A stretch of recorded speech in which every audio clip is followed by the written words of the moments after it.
Right now, if you are watching this sitting down, your body has already started a process that most people will not notice for another 10 years. Not pain, not weight gain, something far quieter and far more dangerous. A 2024 study tracking over 100,000 adults found that sitting for more than 8 hours a day was associated with a mortality risk comparable to smoking. Let that sink in. Your chair might be doing the same biological damage as a cigarette, and by the end of this video, you will understand exactly why, hour by hour, and what is happening inside your body right now that nobody warned you about. Let's start with the muscle that betrays you first. Hour 0 to 1. You sit down. Your glutes, the largest muscle group in your body, go quiet, completely quiet. A process called gluteal amnesia begins almost immediately. Your brain, sensing no electrical activity from these muscles, starts redirecting blood flow elsewhere. Think of it like a factory shutting down a department because nobody clocked in. The lights dim, the machines idle. This is the first domino. Hour 1 to 2.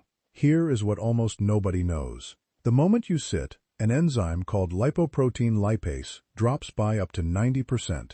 This enzyme is responsible for pulling fat out of your bloodstream and breaking it down for storage or use. When it crashes, fat and triglycerides simply linger in your blood longer than they should. A 2020 study in the Journal of Applied Physiology found that prolonged sitting suppressed this enzyme activity for hours after the sitting period ended. You are not just failing to burn fat, you are actively losing your ability to clear it. Hour 2 to 4. Your blood sugar starts drifting upward, and your muscles, the largest glucose disposal organ in your body, are doing almost nothing to help. Remember GLUT4, the glucose transporter inside your muscle cells that activates through movement, completely independent of insulin. When you sit, GLUT4 stays dormant.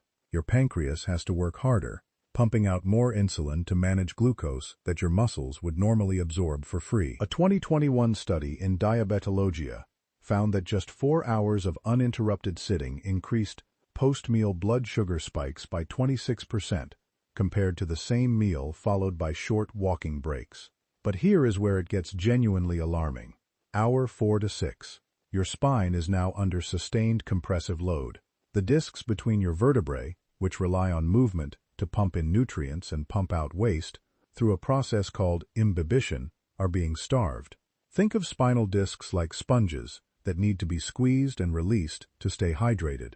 Sitting squeezes them and never releases. A 2019 study using MRI imaging found that disc height in the lower back decreased measurably after just 4 hours of static sitting, and that the compression pattern was directly associated with long-term disc degeneration.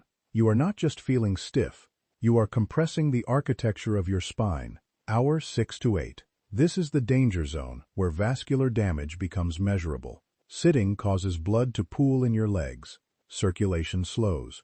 A 2022 study published in the Journal of the American Heart Association found that prolonged sitting reduced blood flow-mediated dilation in the femoral artery by up to 50% within just 1 hour, and that this impaired function persisted for hours afterward. Translation: your arteries are losing their ability to relax and expand properly, a key marker of cardiovascular aging.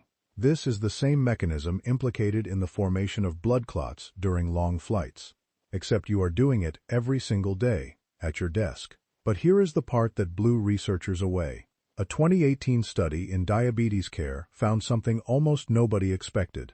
The damage from sitting could not be erased by exercising afterward. Participants who sat for 8 hours and then did an hour of vigorous exercise still showed impaired insulin sensitivity and elevated triglycerides compared to those who simply broke up their 28 sitting with short movement breaks throughout the day. 1 hour of exercise erased by 7 hours of stillness. Scientists named this active couch potato syndrome. You can be fit and still be dying slowly in your chair. Why does this happen? The answer lies in something called sitting-induced vascular hysteresis. When your muscles stay still for extended periods, the small blood vessels feeding them undergo structural changes. They become less responsive, less elastic, and this effect compounds.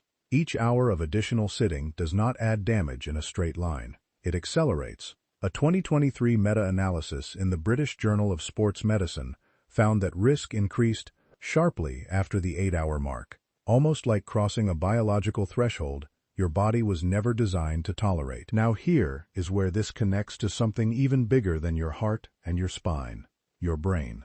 Sitting reduces cerebral blood flow by an estimated 10% within just 2 hours, according to a 2021 study published in the Journal of Physiology.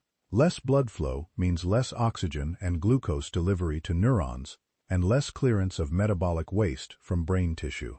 This is part of why you feel mentally sluggish after a long stretch at your desk. It is not boredom. It is measurable hypoperfusion.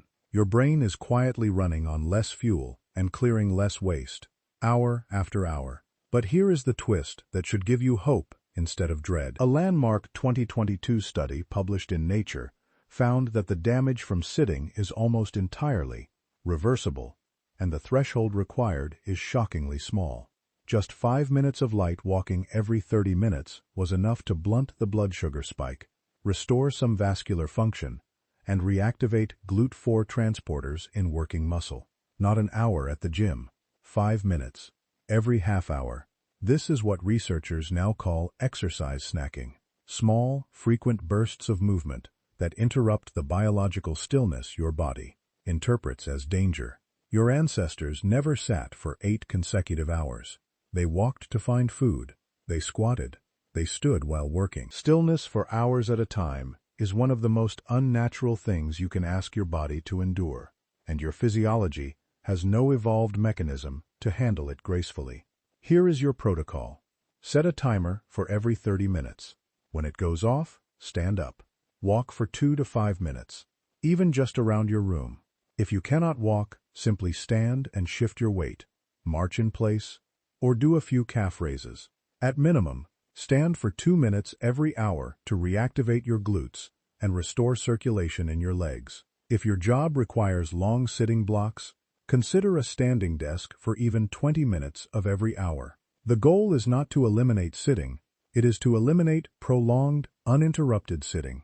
One more thing that surprised researchers. The benefits are not just physical. A 2023 study in JAMA Network Open found that participants who broke up sitting with brief, walking breaks throughout the workday reported significantly improved mood and reduced anxiety symptoms compared to those who sat continuously, independent of total exercise performed that week. Your body was built to move in short, frequent bursts throughout the day, not to sit still for hours and then attempt to undo it with a single workout. The chair is not the enemy. Stillness is. So here is the challenge. Tomorrow, set that 30-minute timer. Stand up every single time it goes off. Track how you feel by the end of the day. Your blood sugar, your spine, your arteries, and your mood are all quietly waiting for permission to move. Drop a comment below. How many hours a day do you actually sit? Be honest. I read every single one. And if you want to see exactly what happens to your body during those first 5 minutes of movement, after long sitting, that video is next. Subscribe so you do not miss it. Your future spine will thank you.